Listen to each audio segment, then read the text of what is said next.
Hi, I'm Nadia.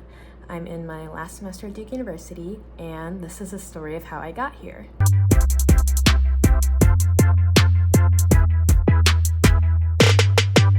So, if you're new to my channel, welcome. I post a new video roughly every few months, I would say. I think that life is about experiences, and I'm really trying to capture these experiences on the internet because why not make my digital footprint as big as possible? And since my time at Duke is coming to a close, I really just wanted to sit down and talk about what it was like applying to Duke and other undergraduate programs in the hopes of helping other students. In addition to Duke, I got into UNC Charlotte, UNC Chapel Hill, NC State, Wake Forest, Amherst College, and Swarthmore College. I was also waitlisted at Vanderbilt, but I turned it down because I'd already decided to go to Duke by that point. This video is going to start off with my stats, since I know that's probably what a lot of you are here for anyway, as well as the factors that impacted my college decisions and the actual application process. And when I was originally going through the college application process, my mom tried to get me to record reaction videos, so I'll be trying to include a few of those throughout the video. I actually don't have a video of me getting into Duke, which I will explain later, but I have others and I will include those throughout the video. I'm also going through the process of picking graduate school right now for my Master's of Public Health, so I will make a separate video for that once I commit to a school. Without any further ado, let's get started. So first, some basic information about me. I went to a public high school in Charlotte, North Carolina, and I also took online classes outside of school. I was not valedictorian of my high school, but I was at the top of my class. I took advanced classes. My unweighted GPA was a 3.9, and my weighted GPA was a 4.5. My main extracurricular was Science Olympiad, and I also did writing and volunteering throughout high school. One thing I do want to know about college admissions is that it's not always about what's on paper. I know everyone says admissions are holistic and no one really believes that, but it's true. It genuinely is true. It's really not as cut and dry as you think it is. And some schools are phasing out standardized testing out of admissions, but I know some people are still taking these tests and submitting them to try to get a leg up over admissions.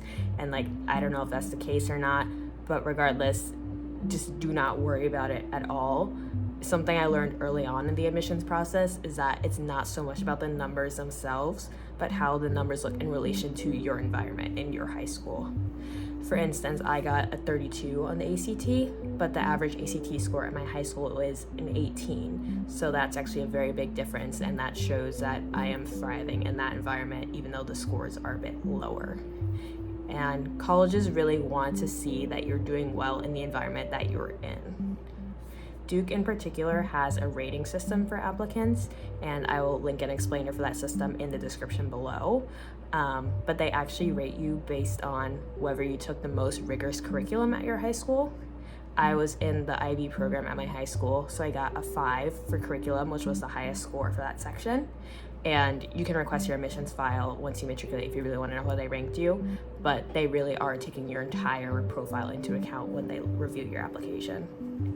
And I also want to note that I didn't go into high school trying to game the admission system or anything.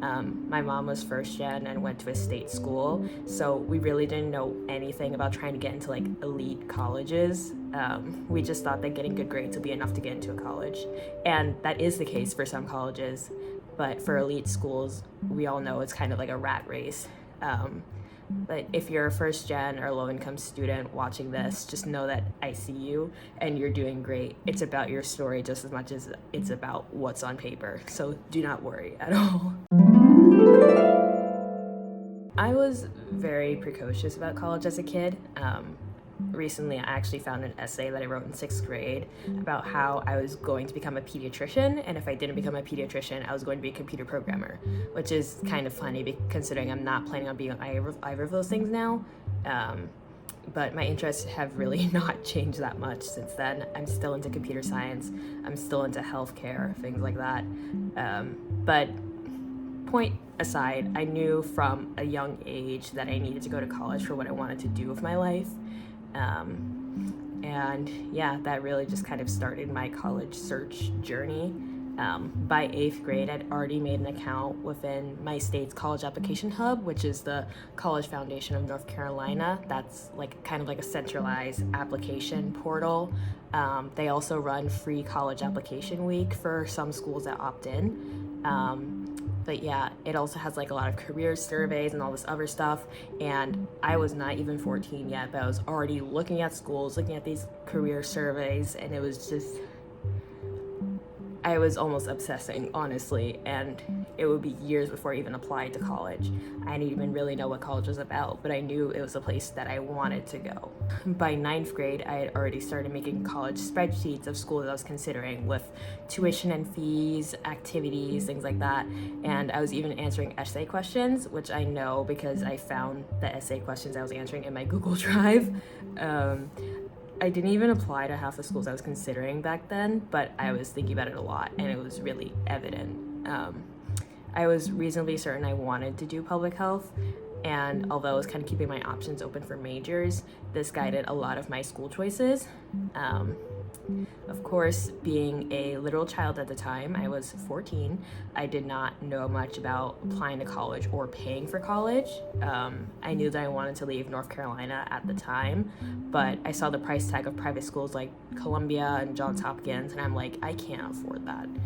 So I was looking at a lot of out-of-state public schools like Rutgers, UGA, schools like that.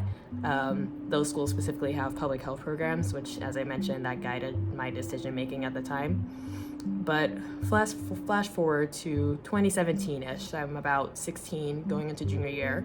My mom sits me down, and I'm paraphrasing here because I'm sure this was multiple conversations rather than just one conversation. But essentially she says, hey, college is expensive. We especially cannot afford out-of-state tuition at UGA and Rutgers. There's this program where you can apply to a bunch of schools and they'll cover all your costs of application fees and things like that. And they will cover your tuition if you get in. It's called QuestBridge. And I think this is when things really started to get real for me. How did I choose which schools to apply to? It was a combination of location, available majors, financial aid, campus clubs, research opportunities, and honestly just vibes, to be honest. I'm from Charlotte, so obviously I applied to UNC Charlotte. It's a big university. I went there every year for the regional science Olympiad tournament. It's a really good school with honestly underrated academic and research opportunities. I went to an open house there, and they had this session on computer forensics, which is basically when they look at computers for metadata and evidence of something that they're looking for. I remember just being so fascinated, even though I've never considered working in computer forensics for a day in my life, but it just shows some of the cool work that they're doing there. So yeah, good school, but the fact that it was local was kind of both a pro and a con for me as someone who wanted some distance from home. Being in Science Olympiad also introduced me to NC State. They host the state Science Olympiad tournament every year, and just recently they kind of absorbed the Science Olympiad organization as one of the school's programs. And going to NC State every year for the state tournament really familiarized me with the school, and I was like, oh, maybe I want to come here. It's nice here. In summers 2016, so the summer between 9th and 10th grade, I did the Wake Forest Summer Immersion Program in medicine, and that was my introduction to Wake. I thought the campus was gorgeous, I thought people seemed nice, and it seemed like there were a lot of good opportunities there, so it kind of got added to my list then. As for UNC Chapel Hill, I did not want to go there at first because I felt like every graduate of the IB program at my high school went to UNC. So I didn't want to go there and see the same people I'd been seeing for 4 years straight. But it's an objectively good school. It has a lot of opportunities there. And so I added it to my list as well, even though I had my reservations. As for the other private schools I applied to, I never really cared about prestige when applying to schools. But it just so happens that a lot of the elite private schools provide the most financial aid, and that was something I really needed to take into consideration as a student from a not very wealthy background. And a lot of these elite schools were actually QuestBridge partners. So QuestBridge is a program for low-income, high-achieving students to get them into these elite colleges, essentially, and provide them with opportunities to further their career and kind of improve their social mobility, I would say. And in the spring of my junior year, I became part of the QuestBridge College Prep Scholars Program, which connects high school juniors with summer programs, all expenses paid college visits, and resources to help them apply for the National College Match the following fall. And if you're familiar with the process for applying to medical residency, the National College Match is basically that, but for undergrad. You rank schools and you go to the highest ranked school that accepted you on your list. And so that summer 2018, college prep scholars were invited to these conferences all around the country. And in June 2018, I drove all the way up the East Coast to go to Yale for my conference. They had college fair and like all these other info sessions, and I basically came away with a list of schools I was considering. And somewhere around this time was when I really started considering Duke. It was in-state, but I'd never seen it, and really my only connection to it up until this point was being in Duke Tip as a kid. Rest in peace, by the way. But yeah, Duke was a QuestBridge school, so I figured, why not try it? And senior year rolls around, I go on some college visits through the all expenses paid fly-in program, and then it was time to apply to the National College Match. I was selected as a match finalist in October 2018, which meant that I was eligible to do the match, which is basically early decision on steroids. I was not really fond of the idea of applying ED. I did not want to commit to a school right out of the gate. But if you apply to the National College Match and you don't want to do ED, you either do what I did, which is rank only non-binding schools, which there are a small handful of them, and then the rest are binding, or you just skip the match entirely and you go to QuestBridge regular decision. And so I decided to do the match. I ranked only non-binding schools, and then I rolled over to QuestBridge regular decision in mid-December. And so I sent out a bunch of applications at the end of 2018, and then I had to wait. I got into UNC Charlotte in November 2018 because admissions were rolling, but I wouldn't hear back from most of my schools until spring.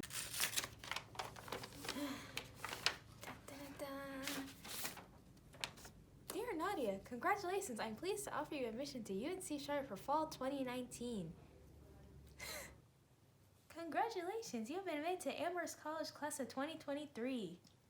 Oh, yay! This year, Amherst received a record total of more than 10,500 applications for incoming class of 473 students. Among this group of extremely talented applicants from around the world, you have distinguished yourself. March 15, 2019. Congratulations! It's my pleasure to welcome you to the Swarthmore class of 2023. What? What the heck? Your application made a strong positive impression on us. We feel that your exceptional intellectual abilities and remarkable personal qualities will help you thrive at Swarthmore. Our singular approach to liberal arts will sharpen your curiosity, challenge your perspectives, and encourage you to explore new passions.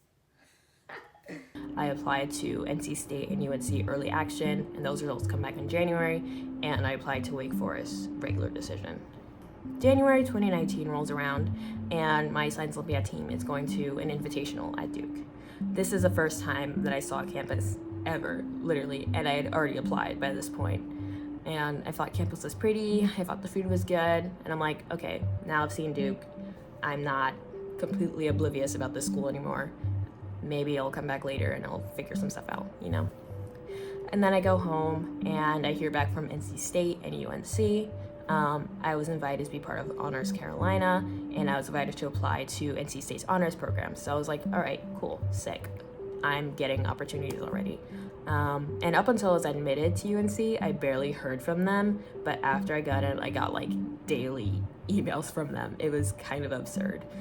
One of these emails told me I was a finalist for the Chancellor's Science Scholars Program, which is meant to prepare students for graduate study and future careers in STEM, and I was invited to campus in February for an interview weekend. So I went to the weekend, I got to know the school and the program a bit better, and around that weekend I was also notified that I was part of Carolina Covenant, which is basically UNC's program for low-income students. So even if I didn't get CSS, I'd be covered, which I really appreciated. And after not really considering UNC before, I started to think that maybe I could be happy there. I like to think that Duke sensed this and was like, nah, get your ass over here. Because 4 days before I was supposed to hear back about whether I got into CSS or not, I got an email from Duke saying I was a finalist for the University Scholarship. The University Scholars Program is a program for students of financial need and interdisciplinary interests. And so I was invited to another scholarship weekend. I returned to Duke at the end of March. It was also the same weekend as the Black Student Alliance Invitational, which is for admitted Black students, or prospective Black students rather, and it was a lot of fun, honestly. I came away feeling like it was a great place with great people, and I really wanted to be there, even if I didn't get the scholarship. But the reality was, if I didn't get the scholarship, I would be going to UNC since I had gotten into CSS by this point. And I think I was almost sad about that possibility, honestly, because I felt like I had a stronger connection to Duke by this point, and I was just like really hoping that things worked out. Fortunately, they did work out. I did get the university scholarship, but I still took some time to weigh my options before immediately committing to Duke. Out of all the schools I was admitted to, only 3 would have been affordable without taking out loans, and those were Duke, UNC, and Amherst College. And I'd never seen Amherst before. I was admitted to their fly-in program, but I ended up not going because I went to another school around the same time. But since I'd never seen campus, it was kind of easy to decide against going there. That ultimately left me with the job of picking a side in the Tobacco Road rivalry, which I'd somehow managed to avoid for the 12 years I lived in North Carolina up until this point.